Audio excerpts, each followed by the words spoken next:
Hey everybody. Okay, so for anybody that even watches this, I feel like this is more so a vlog for me. Whatever.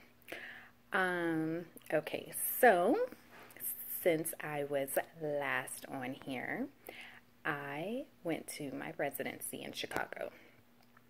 So for anybody of you like 3 viewers that watch this, I live in Florida, but I went to my residency in Chicago because that is where my school is located. Even though I take classes online, we are required to do our residency on site in the brick and mortar location in Chicago. So let me just say I am super exhausted. It was 12-hour days, so from 7 to 7, and let me just tell you, even after 7 o'clock, we all were still talking about it.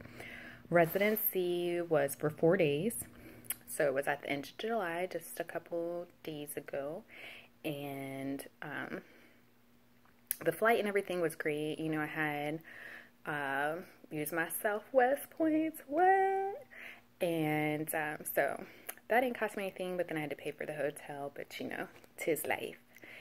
And you know, the whole residency experience, they're like, trust the process, trust the process. So I'm kind of like, what is this process? Like, you know, they're real elusive about what it is, but once you get there, you're kind of like, oh, that's what it is.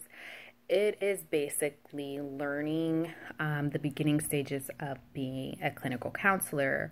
You learn basically how to do content and feeling, the reflection of feeling, reflection of content, empathy, nonverbal interactions, and basically it's just a whole bunch of lab sessions or faculty demonstrations about what it's like to actually be a counselor, because you know, you can read all day long, you can write papers all day long, do tests from beginning and end of the semester, but really, unless you get that hands-on experience, it's just not going to be the same. And I know for me, my undergrad was not in psychology, so this is all very new to me. And sorry, my hair looks like a hot mess. I had straightened it. If you watch my other videos, my hair is typically curly, but it's really long, and yeah. Anyways, I was really nervous. I mean, like, my whole body was tense the entire time. So right now I'm laying on my heating pad. I'm exhausted. I just had to put up with a whole bunch of bullshit from my little dead-end job, you know, for taking time off. Like, so sorry that, you know, I'm not going to stay here for the rest of my life and push paper from one part of my desk to the next. If you're watching, I don't care. I'm going to get off that corporate plantation. But, yes, I snapped. But, so I really like that we were able to watch the faculty demonstrations. If you watch one of my other videos, I talked about being a crisis counselor and how excited I was. And then I kind of just like fizzled out on the excitement because I just felt like, oh my God, I can't do this. But going to residency renewed my excitement to try and be a crisis counselor while I'm in school as a volunteer type of community give back. And what revived it is that I was able to kind of put the skills into real life situations and have that real life interaction with a person in front of me to really understand how to do the suicide assessment. It's not that it's complicated, but I'm very much a visual audio learner, and sometimes I have to be able to, when it comes to something like that, enact it in real time. I don't know if that makes sense, but it just wasn't clicking because I was just overthinking it. So we were able to watch demonstrations and also do that. One thing out of all the lab sessions that I did, we had this thing called the walk of discomfort. And I just, oh my gosh. Okay, so basically what it is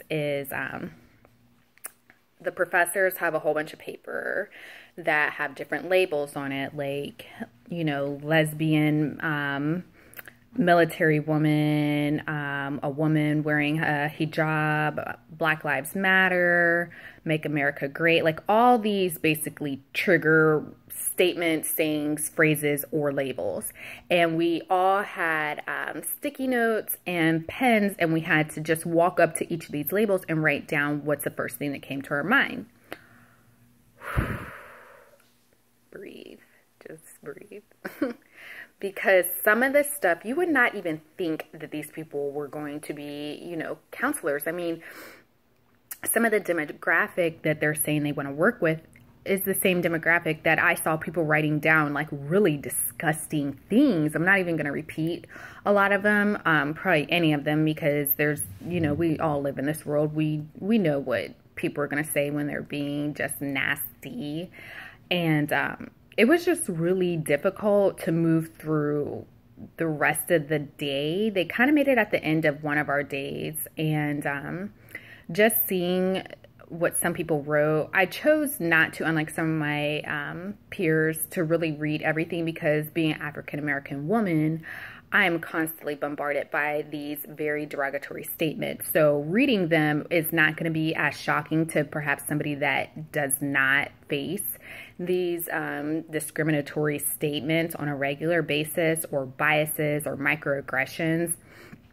So I wasn't as overwhelmed by it, by some of the statements as some of my other peers were. I think that most people thought that because we're all in this profession and we're, you know, supposed to be open, and I guess more people would assume like more of a liberal type mentality, and to see some of the things that people were writing. I mean, I even saw one girl write something, and then I had to sit in a lab with her, and I'm just side-eyeing this chick like, you are as fake as they come. Like, you're sitting there like, oh my God, the things that people are writing. And I'm like, yeah, you're included.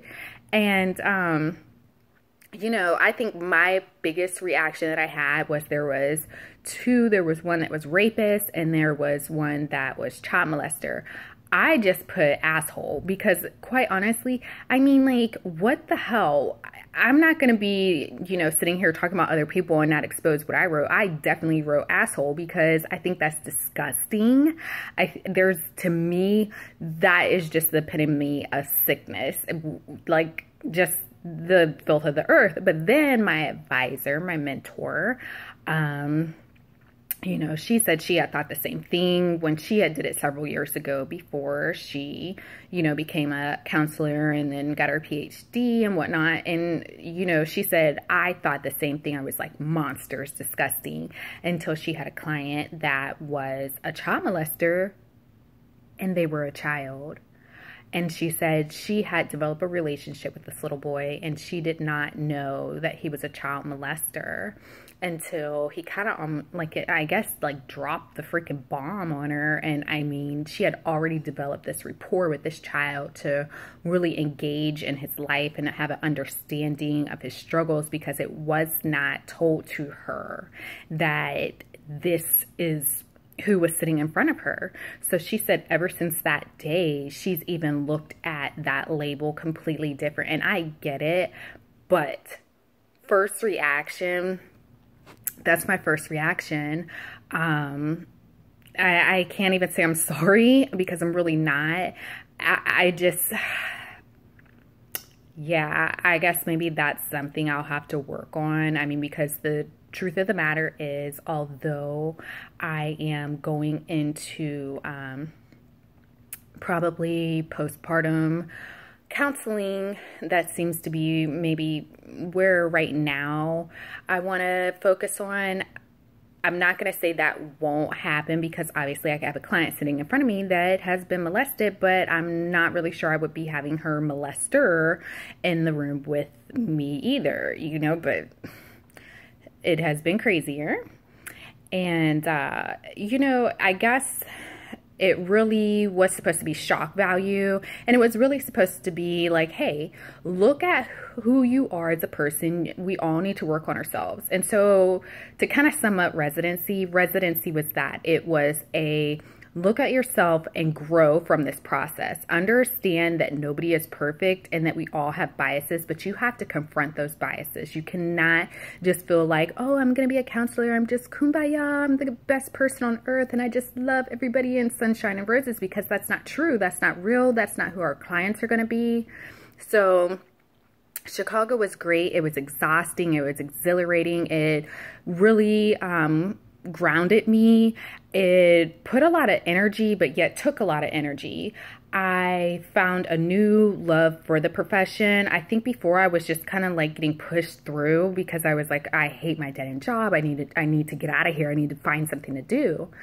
But now I find myself looking up conferences and really wanting to get involved with my community. We did this amazing, and I won't make this any longer, but because I get long-winded, but we did have this service learning, and we went to the YMCA in South Side Chicago, and it just reminded me of my childhood. I know, you know, some people have been to the Y, some people volunteer at the Y, but like it was kind of full circle for me. I grew up going to the Y, grew up going to all those after school and day camps and everything like that. So going to teach the kids yoga, that was really exciting, and they were excited to see us, and it just really felt like it re-energized me, because the first couple days of residency, it just took everything out of me. I was just a stress nut for, you know, I'm kind of like a A-type personality. I want to know what we're doing, when we're doing it, how we're doing it. In residency, you have to let go of the control. You have to relinquish,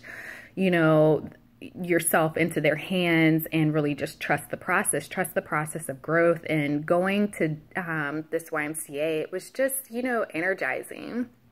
I was like, we are counselors in training, but we are also advocates, and we are meant to be in the community that we're serving. And so for me, my takeaway, I would have to say, is that I really want to engross myself into this profession. I am really excited to finish this out strong, and, you know, carry on to get my Psych D, and just, I don't know, I really enjoyed myself, even though I was super nervous flying all the way to Chicago by myself like a big girl.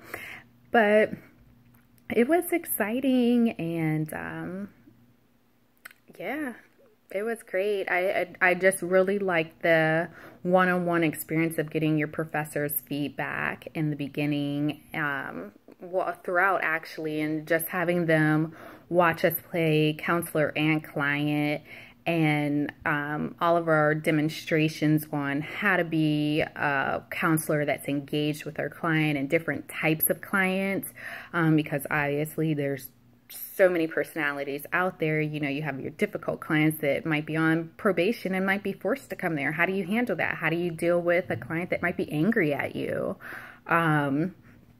So it really helped me to get out of my comfort zone and not feel like I have to always be in control. Although I really miss being home, because Chicago is not Florida, and I really miss being outside and just by the pool or the beach. So yeah, I know this was long-winded, but I'm sure I'll have other updates. But bye, guys.